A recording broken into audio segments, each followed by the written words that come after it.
Oi, aqui é o Alexandre Rabelo e você está no canal Cidadão Pop, sobre livros, cultura, pop e cidadania. Hoje eu estou fazendo o meu segundo vídeo para comentar um pouco as diferenças entre o livro e o filme Me Chame Pelo Seu Nome, que está sendo tão comentado aí por ter concorrido a diversos Oscars, inclusive de melhor filme. Teve um debate muito grande dentro da comunidade LGBT sobre o fato desse filme ser ou não representativo, e eu queria comentar um pouco isso.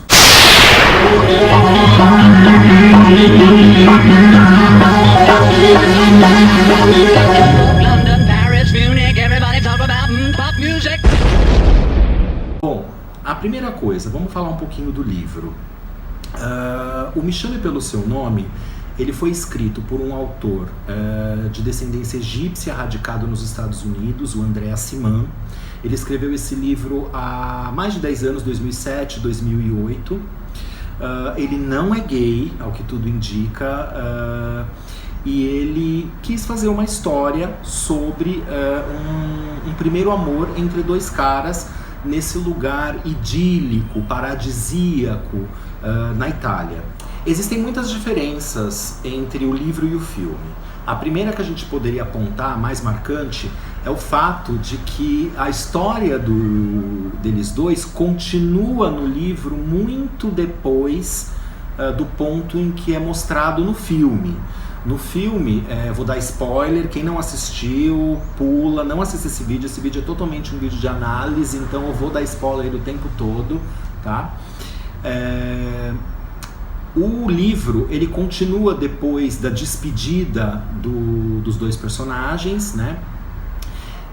Quando o mais velho, que é esse estudante / pesquisador de filosofia grega antiga, ele sai dessa estadia que ele ficou durante o verão de 1983, onde ele teve um caso com o filho do dono da casa, o Hélio. Eles se despedem e aquilo fica registrado na memória deles como uma história muito marcante, principalmente para o Hélio, que é esse menino, então, italiano. No livro, continua a história. O Hélio, que é o narrador do livro, ele nos conta como que ele começou a enfrentar o luto dessa perda desse primeiro amor, né, que durou 6 semanas, esse idílio de 6 semanas, e ele mostra fragmentos da vida dele ao longo dos anos, até 20 anos depois, quando ele já não é mais um menino de 17 anos, mas de 40, o Oliver, que era o seu amante, o seu amado, agora tem 47, e eles se encontram 20 anos depois. Ambos são professores universitários, como já estava apontado no caminho deles, e existe uma nostalgia e uma melancolia no ar, que eu quero discutir daqui a pouquinho. Tá tendo essa discussão entre a comunidade LGBT sobre se o filme e o livro são representativos ou não. Há gente que fala, por exemplo, que é ótimo de qualquer modo que um filme com uma história de amor gay esteja concorrendo ao Oscar de melhor filme, é uma forma de visibilidade. Normalmente são as mesmas pessoas que falam que é hiper bacana ver personagens gays representados na publicidade, etc. Eu concordo, eu acho que é importante a gente ter representatividade em todos os meios, porém o que eu observo é que esses filmes que chegam ao patamar de melhor filme, ou essas publicidades, né, para a novela das 8, elas são sempre uma versão mais edulcorada, higienizada e, via de regra, heteronormativa sobre o nosso universo. Então, até que ponto isso é representatividade ou não depõe contra uma luta por um estilo de vida muito próprio nosso? Porque o que acontece a grande discussão é, por que para o gay ser validado pela sociedade heteronormativa, nós precisamos fazer uma intersecção com o universo deles? O que isso quer dizer? Por que eu tenho que ser heteronormativo? Por que eu tenho que obedecer a determinadas regras do mundo patriarcal para ser aceito? Por que eu não posso ser aceito pelas minhas próprias características? Certo? E é isso um pouco que eu vejo, essa que é a grande questão de fundo que eu vejo como um grande complicador tanto do filme quanto do livro. né? Por exemplo, uma grande crítica que essa história recebe é o fato de que são dois personagens de classe média alta, brancos, num lugar idílico na Itália, numa família que aparentemente não tem preconceitos, se bem que eles resolvem nunca colocar de forma explícita a relação deles.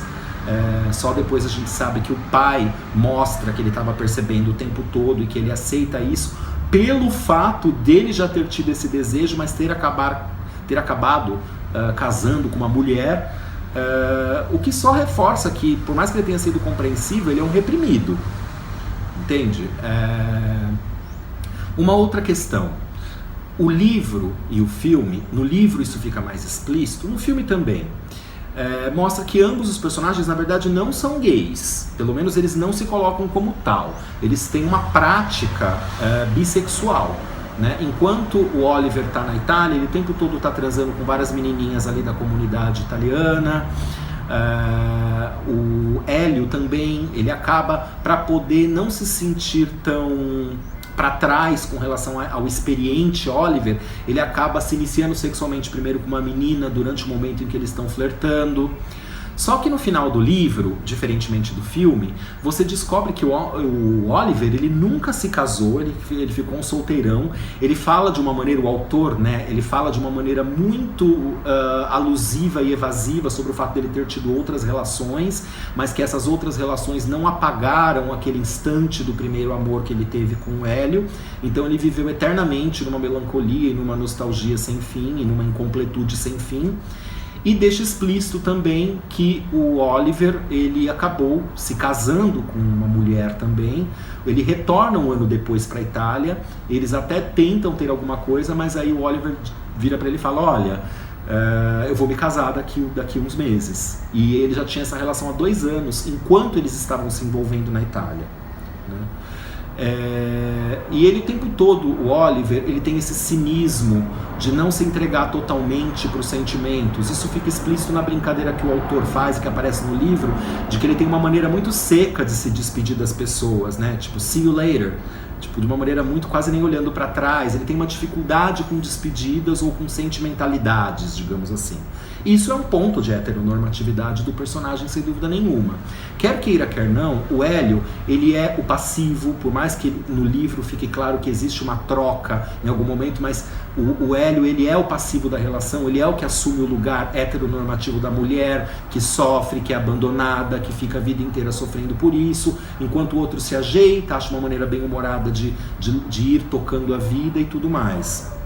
Independente dessa heteronormatividade, uma coisa que eu acho ainda mais complicada nesse livro e nesse filme é o fato de haver essa idealização tão profunda do primeiro amor, como aquele amor em que você descobre tudo e que depois nunca vai ser superado. Existe todo um discurso do pai e deles próprios, principalmente no final do livro, de que a gente vai se tornando insensível e cheio de casca grossa, e de que a gente vai perdendo a possibilidade de nos abrir para a experiência de um amor verdadeiro quando a gente é muito mais velho.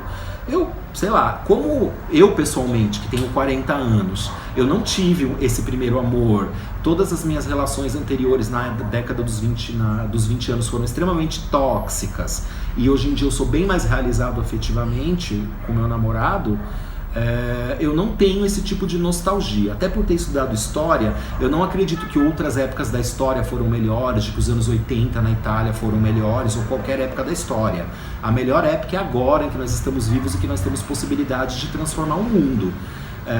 Então eu acho que essa nostalgia e essa melancolia de que ela apenas corrobora com a ideia do sistema capitalista em que a gente vive, em de que você tem a possibilidade e a permissão de ser muito louco durante a high school, durante os 20 e poucos anos, e depois você, exatamente porque é só nesse período que é permitido você ser loucão, e depois você tem que ter uma vida regrada, digamos assim, né? Então, quando esses dois professores universitários se encontram nos 40 anos, ambos com as suas opções de vida estão frustrados. Um por implicitamente ter continuado gay e mesmo tido muitas relações, ele não sente o brilho da vida, E o Oliver também, casado, com filhos, adolescentes já, também não sente mais esse brilho da vida. E fica até na coisa, ai, como era bom ser jovem. Eu acho esse discurso que a gente precisa quebrar logo isso. Esse discurso do primeiro amor, esse discurso de que só a juventude presta. É isso que está afundando a gente em depressão, em uma série de coisas. Isso não é verdade, né? Então acho que para mim esse é o ponto principal. Nem tanto a representação heteronormativa dos personagens. Eu acho que isso é complicado também. Mas o fato de haver uma idealização da juventude, de que a gente só pode ser feliz num lugar onde a gente ainda não trabalha, ou num lugar idílico que não é o nosso próprio país, que é um lugar maravilhoso, paradisíaco, que nem existe, acho que na Itália, só existe no livro mesmo. Essa talvez seja a coisa mais complicada. Então, resumindo, eu acho que existe sim uma tendência à heteronormatividade e faz parte dessa heteronormatividade dessa história pensar nesse ideal do primeiro amor ou do amor romântico, né? E do ponto de vista LGBT, ele pratica o filme como se fosse uma suposta desmarginalização do gay.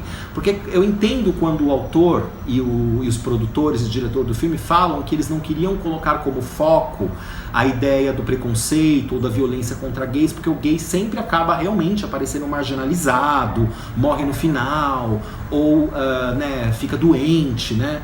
E realmente nós precisamos de outras histórias que euforizem de uma outra maneira a figura do gay, com alegria, com realização.